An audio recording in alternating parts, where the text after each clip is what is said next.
বন্ধুরা, আজ আপনাদের মাঝে অসাধারণ লাগালাগির গল্প নিয়ে চলে আসলাম। বন্ধুরা, আশা করি গল্পটি না টেনে শেষ পর্যন্ত দেখবেন।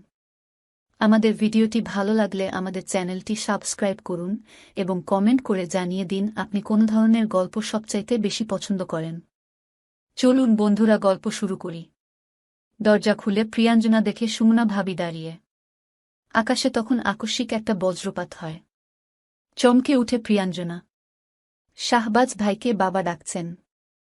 উনি তো খাচ্ছেন ভাবি। খাওয়া শেষ হলে ভাইয়াকে নিয়ে ড্রয়িং রুমে আসো। তোমার বাবা ভাই কথা বলবেন। সুমনা চলে যায়। প্রিয়াঞ্জনা পিছন ফিরে চায়। শাহবাজের খাওয়া শেষ। হাত ধুয়ে এসে বলে, চলো। কি বলবে বাবা ভাইয়া? প্রিয়াঞ্জনার মন কু ডাকছে। বের হওয়ার আগে নিজের শাহকে থামায় প্রিয়াঞ্জনা।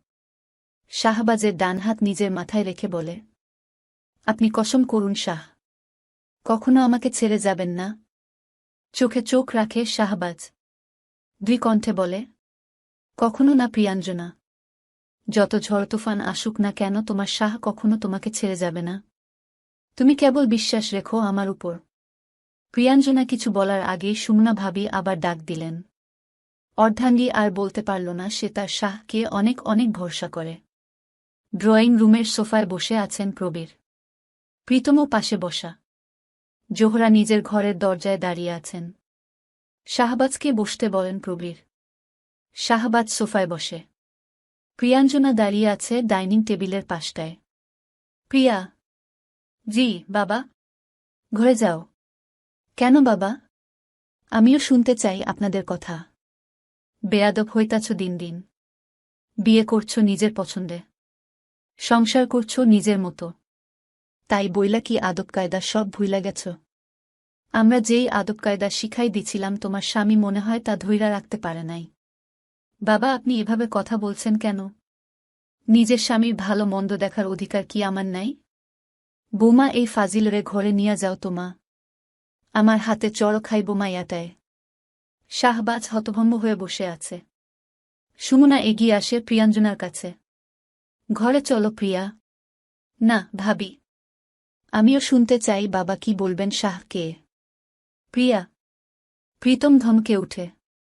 সুমনা বারবার আকুতি করে বলে, ঘরে চলো প্রিয়া। না ভাবি। তখনই জোহরা ছুটে আসেন। চুলের মুঠিতে ধরে আরেকটা চড় বসিয়ে দেন প্রিয়াঞ্জনার গালে। শাহবাজ দাঁড়িয়ে যায়। যেই মেয়েকে ছোট বাচ্চার মতো আগলে রেখেছিল সে, যার সামান্য হাত কাটলেও ছুটে যেত হসপিটালে, তার গায়ে আঘাত যেন তার কলিজায় লাগে। হাত মুঠো হয়ে আসে তার। প্রিয়াঞ্জনা গালে হাত দিয়ে দাঁড়িয়ে। জোহরা বেগমের মুখে যা আসছে তাই তিনি বলে চলেছেন। অনেক হয়েছে মা। আপনি আমার সামনে আমার স্ত্রীর গায়ে হাত তুলতে পারেন না। শাহবাজের কণ্ঠে তেজ প্রখর। জোহরা আরও ক্ষেপে যান। সুমনা এক প্রকার টেনে প্রিয়াঞ্জনাকে ঘরে নিয়ে যায়। এমন সময় প্রাপ্তি স্কুল থেকে ফিরে আসে। তাদের ঘরে যেতে বলে প্রীতম। জোহরা উচ্চকণ্ঠে বলে চলেছেন, তোমার মুখে আমাকে খবরদার মা ডাকবা না। একটা দুশ্চরিত্র লম্পটের সন্তান আর কেমনই হইব।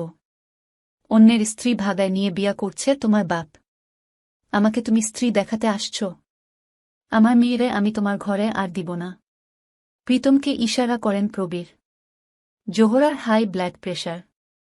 বেশি চিৎকার চেঁচামেচি করলে শরীর খারাপ করবে। প্রীতম মাকে বলে, আম্মা আপনি শান্ত হন, ঘরে যান, আমরা কথা বলতেছি তো। এই এক মাইয়া মাইয়া কইরা আমার জীবন গেল। কালনাগিনী জন্ম দিচ্ছি আমি। মায়ের দুঃখ বুঝল না। এক লম্পটের ঘরের বাটপারের নেশায় পড়ছে। বাপমা চিনল না। জোহরাকে ঘরে দিয়ে আসে প্রীতম। সেই সাথে দরজাও বাইরে থেকে আটকে দেয়। শাহবাজের আত্মসম্মানে আঘাত লাগে প্রখর। মানুষের জীবনে কিছু কিছু সময় আসে, সে বুঝতে পারে তার সাথে অন্যায় হচ্ছে, তার প্রিয়জনদের সাথে অন্যায় হচ্ছে, তবে তার করার কিছুই থাকে না। আঘাতে আঘাতে ভিতরটা জর্জরিত হয়ে গেলেও মানুষকে ভান করতে হয় নির্জীব জড়বস্তুর মতো। শাহবাজের সেই কঠিন সময়টাই চলছে। সে বরাবরই শান্ত মাথার মানুষ। কঠিন থেকে কঠিন পরিস্থিতিও সে শান্তভাবে সামলেছে। আজ সব অগোছালো লাগছে। প্রিয় মানুষটির গায়ে আঘাত হতে দেখে রাগে ভিতরটা ফুঁসে উঠছে বারবার। উপর দিয়ে সে শান্ত হতভম্ব। সে জানে প্রতিক্রিয়া করে কোনো লাভ কি। পরিস্থিতি তার অনুকূলে নেই। এলাকার দুজন মুরব্বী এসে পড়েন এর মাঝেই। শাহবাজ চুপচাপ মাথা নিচু করে সোফায় বসে। প্রবীর জিজ্ঞাসা করেন, তুমি নাকি কোটি কোটি টাকা আত্মসাৎ করছ?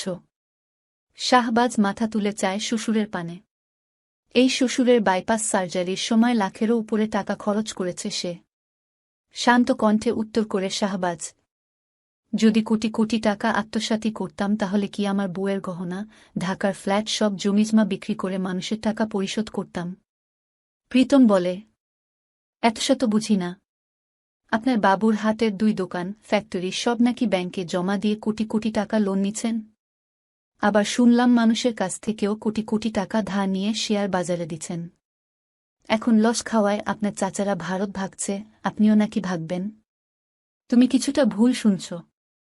টাকা আমি নেই নাই, নিয়েছে আমার চাচারা। আমি এসবের কিছুই জানি না। ধরা পড়লে সবাই এসবই বলে। মুখ সামলে কথা বলো প্রীতম। তোমার বিপদে কিন্তু আমাকে পাশে পেয়েছিলে। খোটা দিচ্ছেন? ধরে নাও তাই। আমানুল্লাহ সাহেব নামের এক মুরব্বী গম্ভীর কণ্ঠে বলেন, তুমি কি করছো না করছো হেইডা আমাগো দেহার ব্যাপার না। আমাগো মাইয়ারে আর এসবে জড়াইতে চাই না। সোজা কথা, আমাগো মাইয়ারে তালাক দিয়া দাও। তোমার মতো চোর বাটপাড়ের কাছে তো আর মাইয়া রাখবার পারুম না। প্রবীরও তাল দিয়ে বলেন, আমারও একই মতো। এবার যেন শাহবাজের ধৈর্যের বাঁধ ভেঙে যায়। ফাইজলামি পেয়েছে এরা। এত সহজ সবকিছু। আপনার কথায় তো আমি আমার বউকে ছাড়ব না চাচা। বোরহান নামের আরেক মুরব্বী প্রবীরকে বলেন, আপনার মেয়ের জামাই তো আস্ত বেতমিজ। প্রীতম অনেকটা হুমকি মাখায় গলায় বলে, আমার বোনকে ডিভোর্স দিয়ে দেন। আপনার জীবনের কোনো ঠিক ঠিকানা নাই। আমরা চাই না আপনার এমন জীবনে আমাদের মেয়ে থাকুক। শাহবাজ কোনো উত্তর না দিয়েই বাসা থেকে বেরিয়ে যায়। জীবনে সে অকৃতজ্ঞ দেখেছে, তবে এদের মতো কৃতজ্ঞ দেখেনি। বাইরে তখন বেশ ঝড় শুরু হয়েছে। বাতাস বইছে প্রচণ্ড। এদিকে প্রিয়াঞ্জনাকে এক প্রকার ঘরে আটকে রেখেছে সুমনা। ভাবি, আপনি এমন নিষ্ঠুর কি করে হলেন? ক্রন্দনরত অবস্থায় বলে প্রিয়াঞ্জনা। বাইরে কি কথা হচ্ছে সে জানে না। মানুষটা কি আবার রাগ করে এই ঝড়ের মাঝেই বাইরে বেরিয়ে পড়েছে কিনা। প্রিয়াঞ্জনা নিজের ইন্টারের পড়াশোনা শেষ করেছে ঢাকা হলিক্রস কলেজ থেকে। মা শর্ত দিয়েছিলেন যদি ঢাকা মেডিকেলে চান্স না পায় তাহলে বিয়ে দিয়ে দিবে তার। অনেক পরিশ্রম করেও কোথাও চান্স পায়নি প্রিয়াঞ্জনা। জোহরা এক কথার মানুষ। তিনি প্রিয়াঞ্জনাকে বাসায় নিয়ে আসলেন। শুরু হল পাত্র খোঁজা। তখন শাহবাজের সাথে তার 2.5 বছরের প্রেমের সম্পর্ক। ভয়ে ভয়ে ভাইয়াকে বলেছিল। সবাই অবশ্য মেনেও নিয়েছিল। প্রতিষ্ঠিত ছেলে, পড়াশোনাও ভালো জায়গা থেকে করেছে। কোনো বাধাই ছিল না। তবে বিপত্তি ঘটল এক জায়গায়। শাহবাজের খোঁজ খবর নিতে গিয়ে জানা গেল তার বাবা 3 বিয়ে করেছেন। তাও শাহবাজের তৃতীয় সৎ মা ছিলেন জোহরা বেগমের বড় ভাইয়ের বউ। বউ পালিয়ে যাওয়ায় আত্মহত্যার পথ বেছে নিয়েছিলেন জোহরার ভাই। এরপর জোহরা বেঁকে বসলেন। এই ছেলের সাথে কোনো ক্রমেই মেয়ের বিয়ে দিবেন না। জোহরার কথার উপর প্রবীর কিংবা প্রীতম কেউই কথা বলে না। হলো তাই। বিয়ে ভেঙে দিলেন তারা। প্রিয়াঞ্জনা চেয়েছিল বাসা থেকে পালিয়ে যেতে, তবে শাহবাজ কখনো চোরের মতো ভালোবাসার মানুষকে পেতে চায়নি। প্রিয়াঞ্জনার কান্না, অভুক্ত থাকা কোনো কিছুই জোহরাকে টলাতে পারেনি। শেষে আত্মহত্যার পথ বেছে নেয় প্রিয়াঞ্জনা। গলায় প্রায় দড়ি বেঁধে ফেলেছিল। তখনই সুমনা বুঝে ফেলে। দরজা ভেঙে উদ্ধার করা হয় তাকে। জোহরা সে রাতেই শাহবাজের সাথে প্রিয়াঞ্জনার বিয়ে দেন। বড়ই জটিল পরিস্থিতিতে আছে শাহবাজ আর প্রিয়াঞ্জনার সম্পর্ক। প্রিয়াঞ্জনা কাঁদতে কাঁদতে কখন যেন ঘুমিয়ে পড়ে। শাহবাজ অনেকটুকু পথ হেঁটে এসেছে। চায়ের দোকানের সামনে পেতে রাখা বেঞ্চিতে বসে সে। দোকান বন্ধ। সে কাক ভেজা প্রায়। দুহাত বেঞ্চে রেখে মাথা নিচু করে বসে থাকে অনেকক্ষণ। অতঃপর মাথা তুলে অন্ধকার আকাশপানে চায়। আমাকে এই শাস্তিটা দিবেন না আল্লাহ। আমি আমার প্রিয় মানুষটার কাছে পরপুরুষ হতে চাই না আল্লাহ। চিৎকার করে কাঁদে শাহবাজ। চোখের জলে বৃষ্টির জলে মিশে একাকার। মনে পড়ে সেই প্রথম দিনের কথা। সেদিনও তো এমনই ঝড় ছিল।